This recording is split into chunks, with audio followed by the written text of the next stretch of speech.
So we're like, well, how do we do that? Well, in the instructions in this, it's all scenarios based, right? These are scenarios. And this was obviously didn't really happen. This is a scenario. Pick up the red phone and call Bull. So we picked up this phone and we're calling them, and the person on the other end's got this thick French accent. And I don't want to try and imitate a French accent, but the guy is talking, says, yes, what is it? What do you need? And I'm like, we need a Bull mainframe. And they're like, we have one left. And like, great, one left. Awesome. We want to buy it right now.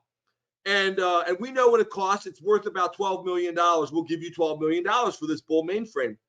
And they said, well, we want, there was silence. And they said, we want $45 million. And we're like, wait a minute, $45 million?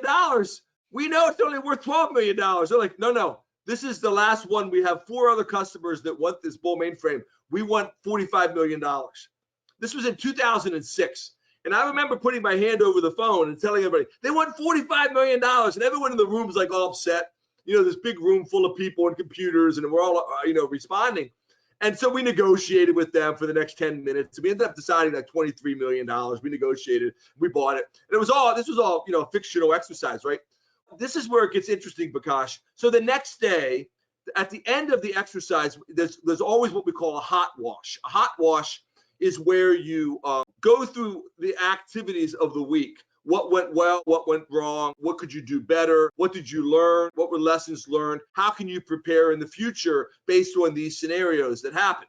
And one person raised their hand in the middle of this and said, we're saying, like, what do you think what did not go well and what was like unreasonable?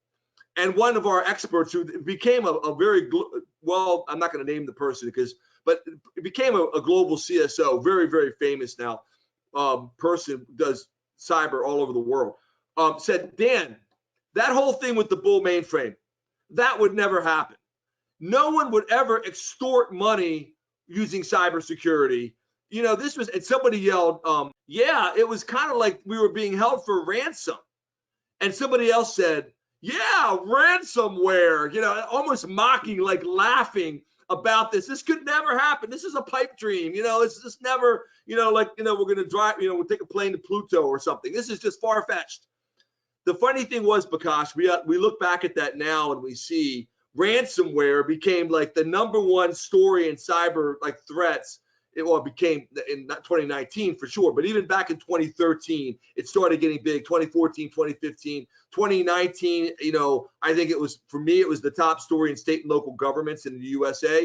2020, they say it doubled last year, 100%, and now it's going to even be worse in 2021. So my point is this, that whole exercise, Homeland Security thought of that 7 years before ransomware even became very big.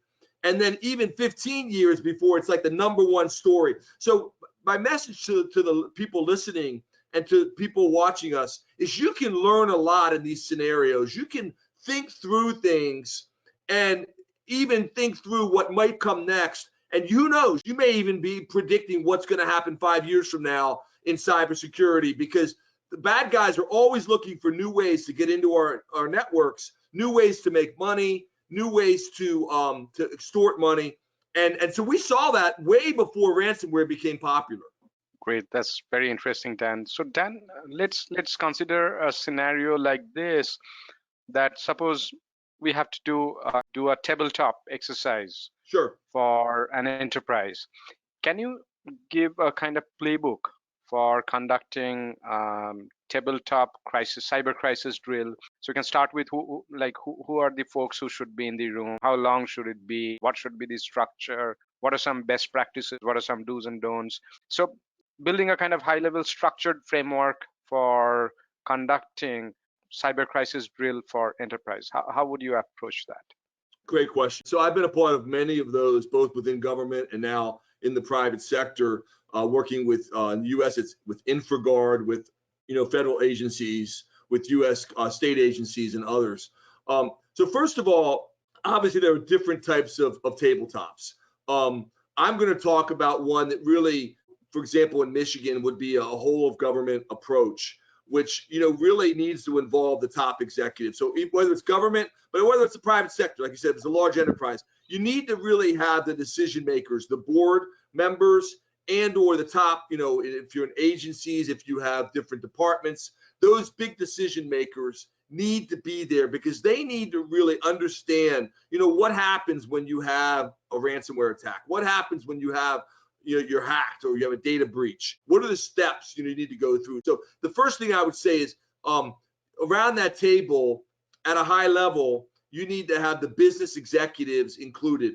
So you need to have elements of legal. You need to have elements of financial, your CFO. You need to have, obviously, in government, we have police, the people who are enforcers, the security team, the people that are actually going to be implementing this from a technology perspective. So CIOs, chief information officers, also, different types of experts in business areas. So whatever, who knows which area might be hit. Last year, the biggest area in the US was hospitals. So if this was a hospital tabletop, the scenarios for doctors might be slightly different than it might be for a government. Or if it's for a bank, it could be different. What are the different functions? Maybe it hits one part of the bank and maybe not another part of the bank. So you want to make sure those leadership roles from all across the enterprise are there at the table.